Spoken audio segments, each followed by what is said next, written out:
Bom, a Canon essa semana liberou oficialmente as suas novas flagship da linha R, que são a Canon R5 e a Canon R6. Eu já tinha falado sobre a Canon R5 lá em maio, se eu não me engano, e eu já tinha falado como essa câmera é um monstro e como isso vai mudar por completo o mercado de fotografia de câmeras. Só que tinha um questionamento muito grande com relação a essa câmera, que era o preço dela. Porque lá em janeiro, fevereiro, quando começaram os rumores sobre a Canon R5, muitas pessoas ficavam se perguntando sobre algumas funcionalidades que estavam sendo vazadas, porque a Canon normalmente ela faz alguma coisa boa, mas que tem um ponto negativo. Sempre tem alguma coisa ali que você olha e fala, mas podia, né? Não custava nada. Só que dessa vez eles botaram literalmente todas as cartas na mesa, foram pra cima com a Canon R5, só que eles não tinham anunciado o preço. E a gente achava que essa pegada, esse ponto negativo ia ser o preço. Porque, por exemplo, a Canon 1DX Mark III, que é a melhor câmera na linha DSLR da Canon, é a melhor câmera fotográfica da Canon, ela tá $6.500. Ela já é uma câmera incrível, muito foda, só que ela é $6.500. Ou seja, ela é uma câmera cara. Já nos Estados Unidos ela é uma câmera muito cara. Se a gente for pegar, por exemplo, a C500 Mark II, que é uma câmera de cinema, de documentários, que saiu junto com a 1DX Mark III, ela é $16.000.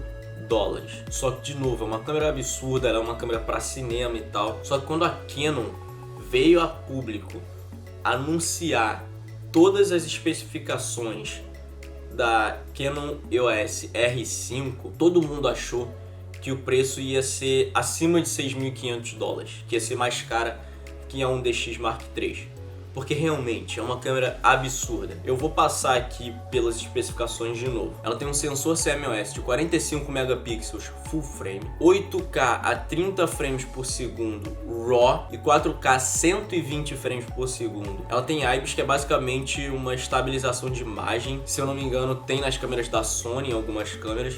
E eu acho que ainda não tinha tido IBIS em câmeras da Canon. Ela tem foco automático Dual Pixel CMOF com 1053 pontos e lá vai. As especificações dessa câmera são simplesmente absurdas. E ela tá a $3.900. Isso é muito caro, realmente. No Brasil isso vai sair a no mínimo R$25.000, mas do mesmo jeito, ver uma câmera com um potencial tão grande sendo vendida a esse preço é uma coisa absurda. Eu particularmente eu esperava que ela não fosse sair, o corpo só dela não fosse sair a menos de $5.000. Se saísse a $5.000 já tava beleza, tá bom, eu entendo. É uma câmera muito boa, é uma câmera mirrorless, ou seja, tem mais estudo focado nela. Só que aí eles foram e lançaram a câmera a $3.900. Não é barato, nem nos Estados Unidos isso é barato, isso é considerado caro já, realmente, mas é uma câmera absurda. Mas esse vídeo não é exatamente para falar sobre isso, e sim para falar como a qualidade da imagem evoluiu nos últimos anos. Porque se a gente for parar para ver, nos últimos anos, principalmente nos últimos 6 anos, não a qualidade da imagem em si, mas a resolução da imagem, por exemplo, aumentou muito nos últimos 6, 7 anos. Se a gente for parar para ver, para analisar isso, para pensar nisso, há 6, 7 anos atrás, quando eu comecei a consumir conteúdo dentro do YouTube, o mais comum era a gente ver vídeos em 720p, que é 1280 pixels na horizontal por 720 na vertical. Só que naquela época já estava começando a ser mais difundido o 1080p. O 1080p já estava acontecendo já há bastante tempo, só que não eram tantas pessoas que usavam.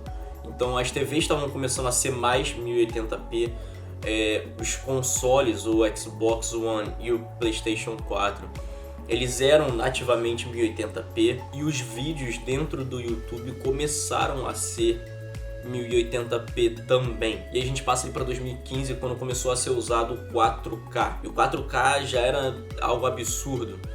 Só que, de novo, poucas eram as coisas que usavam 4K. A gente estava tendo as primeiras televisões que suportavam 4K. A gente estava tendo as primeiras placas de vídeo que suportavam 4K.